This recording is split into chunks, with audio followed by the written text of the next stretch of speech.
Welcome back to English Podcast Time, everyone. I'm Mark. And I'm Deb. And we are so glad you could join us for another episode. This is episode 11. And today we're tackling a really important topic. Something that's essential for, daily life. Absolutely. We're diving into English for the doctor's office. Because let's be honest, clear communication with your doctor is just so vital for your health, for your well-being, right?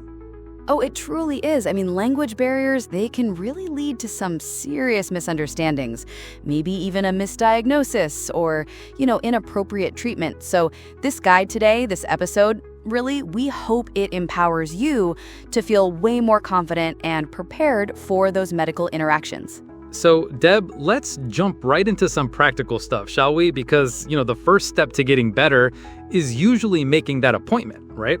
Absolutely. And sometimes even that can feel a bit daunting. So we've got some really useful phrases here for scheduling appointments. For instance, if you want a general checkup, you could say, "I'd like to schedule a checkup, please." Pretty straightforward. Yeah, straightforward and polite. And if you're looking for availability, a common one is, do you have any openings this week? Or if you know who you want to see, can I see Dr. Smith on Monday morning? Oh, and this next one is super useful, especially if a doctor is really busy. Is there a cancellation list I can join? Sometimes, that's how you get in sooner. And of course, things come up, so I need to reschedule my appointment. Simple, but essential.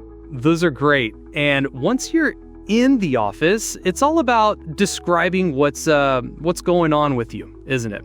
That's where the key vocabulary comes in. We're talking about pain and discomfort. Right. Instead of just "it hurts," which, is vague, you can be more specific. Think about the type of pain. Is it an ache, like a headache or a backache? Or is it sharp pain? Maybe a dull pain that's just kind of always there. Yeah, and then there's throbbing pain, burning pain, or even a stabbing pain. All these words really paint a clearer picture for the doctor.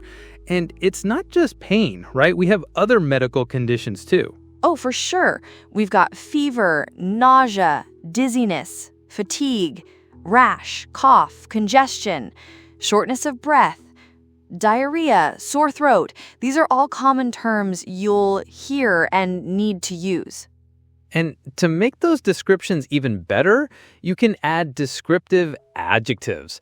Think about whether your symptom is mild or severe. Is it constant, always there, or just occasional? Or is it intermittent, meaning it comes and goes? Or persistent, which means it doesn't go away. And we have some useful phrases that combine these, like, "I've been feeling dizzy for 2 days." Or, "My pain is sharp and gets worse when I move." And the cough is dry and constant. Using these specific terms really helps the doctor understand your situation much faster. Absolutely.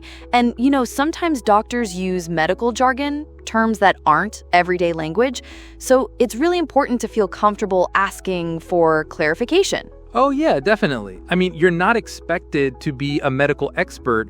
So if your doctor says something that sounds like, Greek, you can just say, "Could you explain that in simpler terms?" It's totally fine. Or, "What does that mean exactly?" Those are great go-to phrases. And it's not just about clarification, it's about confirming too. Like once they've given you instructions, you can confirm you've understood them correctly. Right, because you want to make sure you're doing the right thing for your health. So a good one is, "So do I need medication or rest?" It just, summarizes it and makes sure you're both on the same page. Exactly. And then there's expressing your concerns. This is crucial because, it's your body, your health. You have every right to voice what's on your mind. For sure. Like, if you're really feeling uneasy about something, you can be direct and say, "I'm worried it might be serious." Or if your symptoms seem to be progressing, you might ask, "Is there a chance this could get worse?" Yeah, and that's really important because it prompts the doctor to give you more information or perhaps reassess. And sometimes For peace of mind or maybe a complex situation, you might want another perspective. And that's where I'd like a second opinion comes in. It's perfectly acceptable to ask for that. It's about empowering yourself in the conversation, isn't it? Being an active participant in your healthcare. Totally. It's not about challenging the doctor.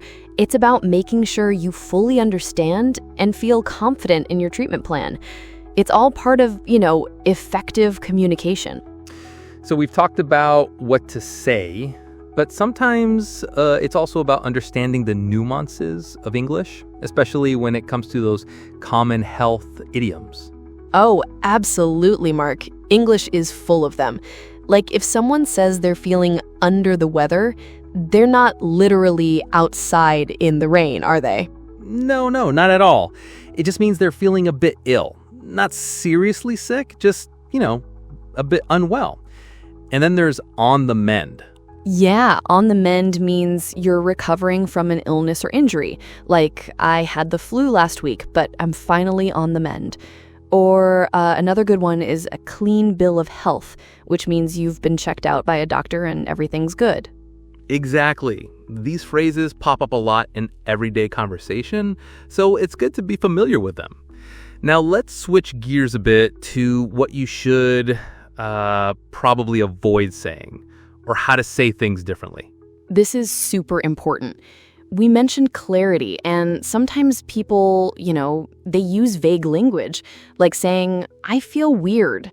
That doesn't really help the doctor much. Right. Instead of I feel weird, try to be specific, even if it's just I feel lightheaded or I feel unusually tired. It gives them a starting point. And definitely don't downplay your symptoms by saying it's nothing. Oh, please don't. The doctor needs to know the full picture. And also, try to avoid self-diagnosing. You might think, oh, I have the flu, when it could be something else entirely.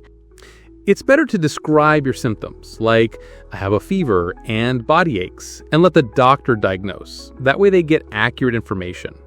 So, moving on to some practical tips. Yes, practical tips for a successful doctor's visit. First off, before you even go, write things down. Bring a list of your symptoms, any medications you're currently taking, and any questions you have. That's a game changer right there. It ensures you don't forget anything important in the moment. And while you're there, take notes. Or even better, if you can, ask the doctor to write down instructions for you. Absolutely, because it's a lot of information to take in, especially if you're not feeling well. And finally, if you're unsure about anything the doctor says, really don't be afraid to repeat it back or ask them to explain it again. Yeah, it circles back to what we said about clarifying. Your health is too important to leave anything to chance or misunderstanding. So that really ties everything together, doesn't it? It absolutely does, Deb. Ultimately, whether you're scheduling an appointment or describing complex symptoms, preparation and confident communication they're key. Right. We really hope that by going through these phrases and tips, our listeners feel, much more empowered. It's about being able to express yourself clearly and understand what's happening. Exactly. So practice these phrases, use the vocabulary, and remember those communication tips. The more you practice, the more confident you'll feel during your next medical appointment. Well, that brings us to the end of another episode of English Podcast Time. Yeah, it really does. Thank you so much for tuning in to episode 11. We really hope this guide helps you feel more confident about communicating in English, especially at the doctor's office. Absolutely. Keep practicing your English, everyone, and we look forward to having you join us next time for another episode of English Podcast Time. Bye for now.